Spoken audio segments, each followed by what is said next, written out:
Assalamualaikum warahmatullahi wabarakatuh. Sebelum pelajaran dimulai, alangkah baiknya kita membaca suratul Fatihah demi kelancaran kita belajar di hari ini mengenai tentang akhlakul karimah atau akidah akhlak. Oke. Eh, Berdoa di dalam hati masing-masing. Mulai.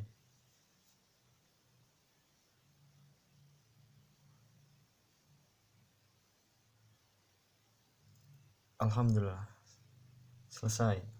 Oke, kemarin saya telah membahas mengenai puasa atau sunnah. Bisa dibilang ada puasa wajib dan puasa sunnah. Nah, sekarang di hari ini juga kita akan membahas mengenai yang namanya akhlakul karimah atau akidah akhlak. Oke.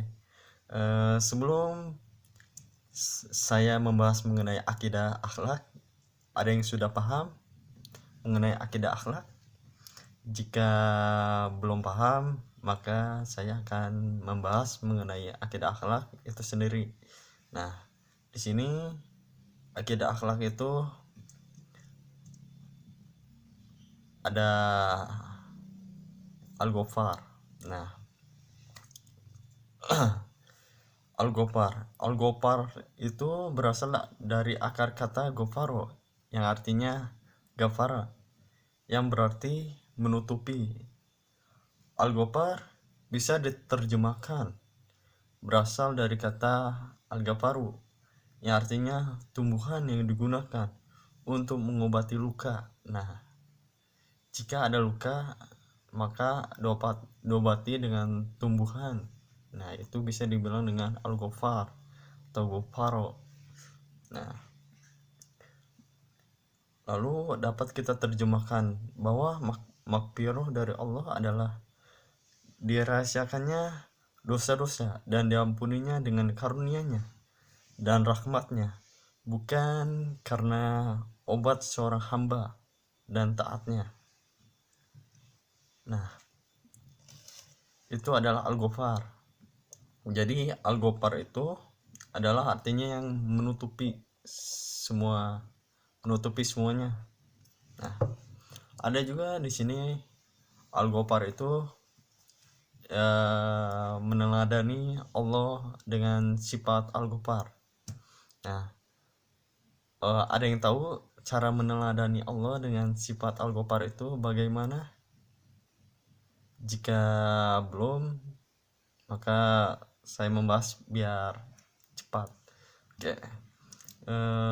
Cara meneladani Allah dengan sifat Al-Ghafar yaitu memaafkan kesalahan orang lain.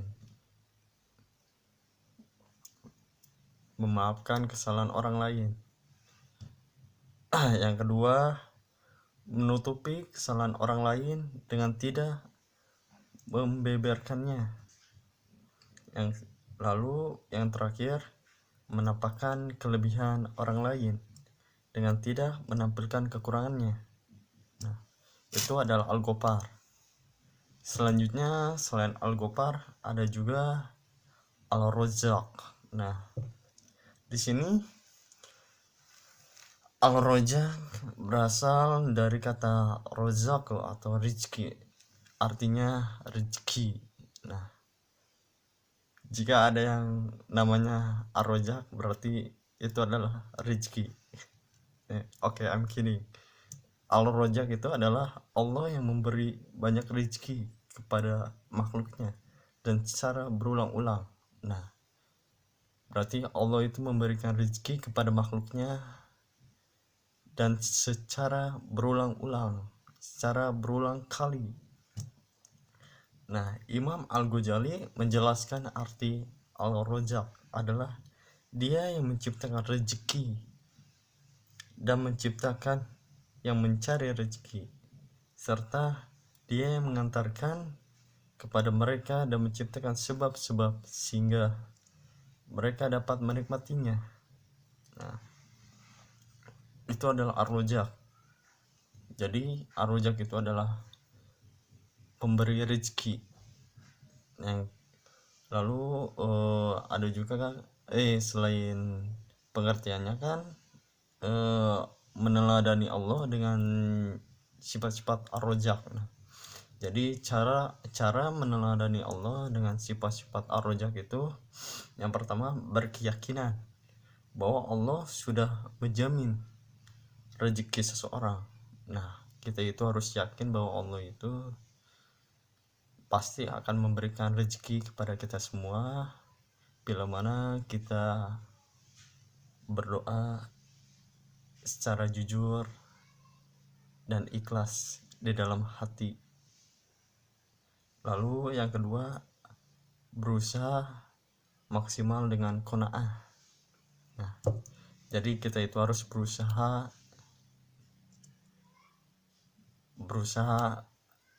belajar dan berdoa. Yang ketiga, mengantarkan rezeki kepada yang berhak menerimanya. Berarti mengantarkan rezeki kepada yang berhak menerimanya. Itu di ar-Razzaq. Nah, selain ar-Razzaq ada juga al-Malik. Nah, al-Malik, di dalam pengertian al-Malik diartikan sebagai raja atau penguasa. Nah, jadi al-Malik itu diartikan sebagai raja atau penguasa. Kalau di dalam bahasa Inggris, al-Malik itu adalah king. Di dalam agama Islam atau di bangsa Romawi, raja itu adalah bangsawan. Nah, jadi berbeda pengertian. Jadi berbeda arti masing-masing dari raja itu sendiri.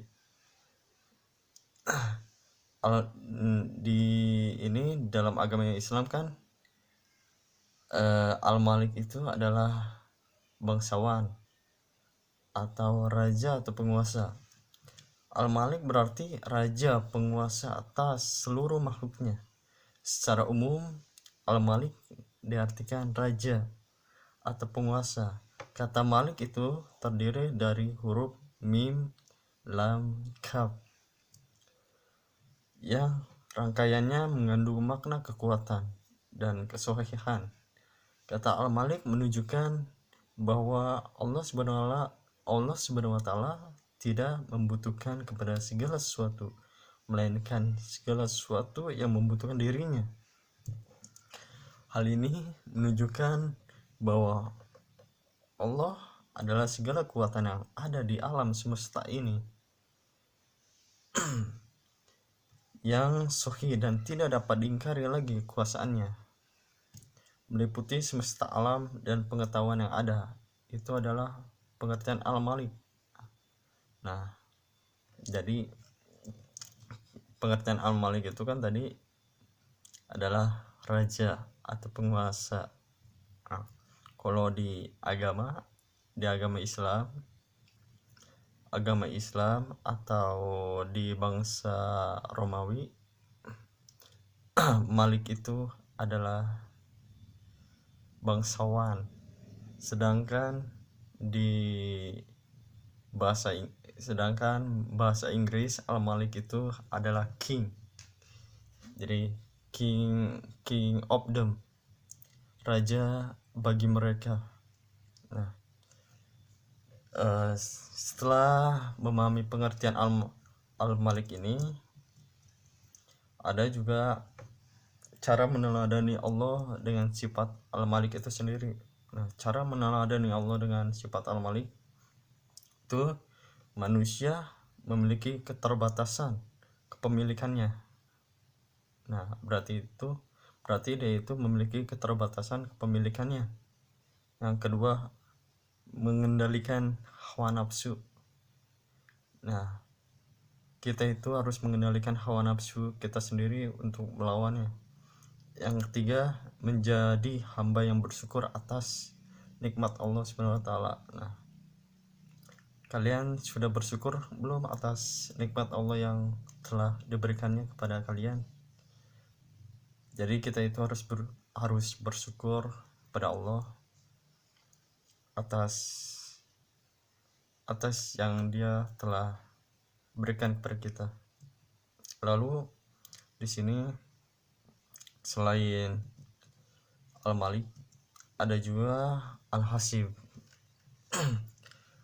Nah, di dalam pengertian Al-Hasib secara bahasa artinya menghitung, mencukupkan bantal kecil dan penyakit yang menimpa kulit. Menurut Imam Al-Ghazali, Al-Hasib bermakna dia mencukupi. Siapa yang mengendalikannya? Sifat ini hanya dimiliki oleh Allah Subhanahu wa taala saja, karena hanya Allah saja yang maha mencukupi semua makhluknya dan diandalkan oleh seluruh makhluknya. Itu adalah dari Al-Hasib. Nah, cara meneladani Allah dengan sifat Al-Hasib itu adalah tenang dan tentram bersama dengan Allah. Berarti kita itu harus tenang dan tentram kepada Allah Subhanahu wa taala. Bisa dibilang calm down. Yang kedua, melakukan amal soleh semata-mata karena Allah Subhanahu wa taala. Yang ketiga, melakukannya introspeksi diri secara terus-menerus. Nah, jadi kita itu harus introspeksi diri. Bisa dibilang be yourself, atau jadilah diri sendiri. Nah, selain Al-Hasib ada juga Al-Hadi. Di sini pengertian Al-Hadi secara bahasa, Al-Hadi merujuk pada dua hal, yaitu tampil ke depan, memberi petunjuk, dan menyampaikan dengan lemah lembut. Tuh, jadi secara bahasa Al-Hadi itu merujuk pada dua hal, yaitu tampil ke depan dengan cara lemah lembut dan memberikan petunjuk. Al-Hadi itu artinya pemberi petunjuk. Ia dapat diartikan dengan penunjuk jalan karena ia selalu berada di depan memberi petunjuk. Maksudnya adalah Allah Subhanahu wa taala yang menganugerahkan petunjuk atau hidayah pada hamba-hamba yang dikehendakinya sesuai dengan peranan makhluk dan sesuai tingkatannya. Selain itu, Al-Hadi juga dapat berarti menyampaikan dengan lemah lembut. Dari maknanya ini terlahir istilah hadiah, karena hadiah biasanya disampaikan dengan kelembutan sebagai bentuk simpatik seseorang pada orang lain. Nah, karena hadiah itu adalah pemberian simpatik dari seseorang kepada orang lain. Nah, bisa dibilang dengan reward atau penghargaan untuk orang yang baik. Nah, dari kata tersebut juga terlahir kata al-hadiyu yang berarti binatang yang disembelih di Baitullah sebagai persembahan. Nah, setelah pengertian al-hadi itu ada juga meneladani Allah dengan sifat al-hadi. Nah, meneladani Allah dengan sifat al-hadi itu meyakini bahwa petunjuk Allah banyak sekali. Nah, berarti bukan hanya satu. Jadi petunjuk Allah itu banyak sekali. Meyakini bahwa agama Allah adalah petunjuk Allah tertinggi. Nah, berarti meyakini agama itu adalah petunjuk Allah tertinggi. Nah, kita itu terdiri dari beberapa agama. Yang pertama, agama Hindu, Buddha, Islam, Kristen, Konghucu, dan agama lainnya. Nah, berarti selain agama agama yang lain itu adalah agama untuk menunjukkan sifat-sifat yang tertinggi.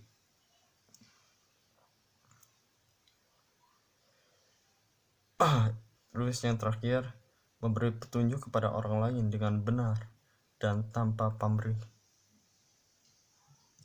Selain Al-Hadi, ada juga Al-Khaliq. Pengertian Al-Khaliq secara bahasa berasal dari kata khaliq atau khalaqo yang berarti mengukur atau menghapus. Kemudian makna ini berkembang dengan arti menciptakan tanpa contoh sebelumnya. Menurut Al-Ghazali, meskipun kata Al-Khaliq sama dengan Al-Bari yang berarti pencipta, tapi keduanya memiliki makna masing-masing. Al-Khaliq berarti Allah Subhanahu wa taala mewujudkan sesuatu dengan ukuran yang ditetapkan. Sementara Al-Bari mewujudkan dari tidak ada menjadi ada saja, sedangkan Al-Musawi zat yang memberi rupa. Nah, cara meneladani Allah dengan sifat Al-Khaliq itu caranya itu menciptakan hal-hal yang inovatif. Kedua, meyakini Allah Subhanahu wa taala pencipta yang hakiki atau pencipta yang real.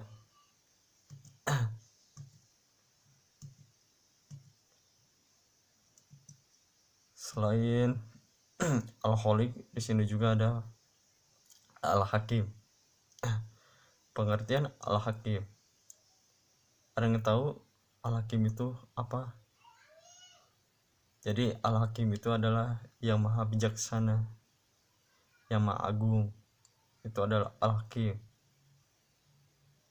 Jadi Al-Hakim di sini berasal dari akar kata hakama yang terdiri dari huruf ha, kaf, dan mim, yang maknanya secara umum berarti menghalangi.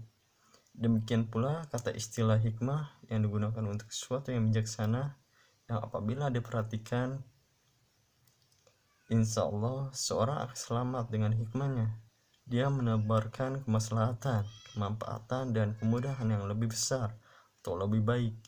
Dengan hikmahnya pula menghalangi atau menghindarkan terjadinya kemudaratan dan kesulitan yang lebih besar bagi makhluknya.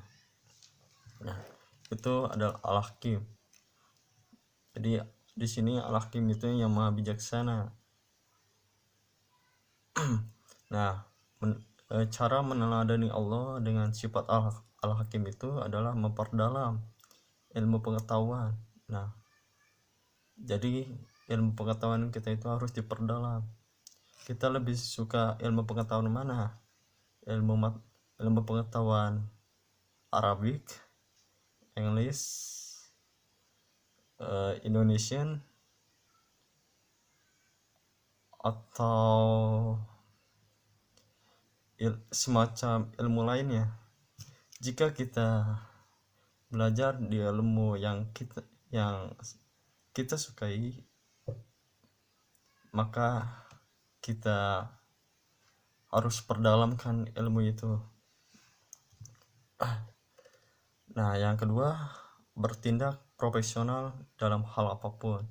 Nah, contohnya itu yang bertindak profesional itu adalah guru, karena guru itu adalah pekerjaan yang profesional.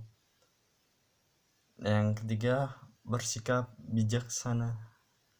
Nah, bersikap bijaksana seperti raja. Nah, raja itu sifatnya itu bijaksana. Selain bijaksana, ada juga adil. Nah, itu adalah raja. Nah, setelah saya membahas mengenai tentang akhlak, ada Al-Ghaffar, Ar-Razzaq, Al-Malik, Al-Hasib, Al-Hadi, Al-Khaliq, dan Al-Hakim. Nah, sampai di sini dulu. Ada pertanyaan kah, atau ada yang mau dipertanyakan. Kalau ada yang mau dipertanyakan, langsung saja komen di bawah ini. Oke, cukup sekian dari saya. Wabillahi taufiq wal hidayah. Wassalamualaikum warahmatullahi wabarakatuh.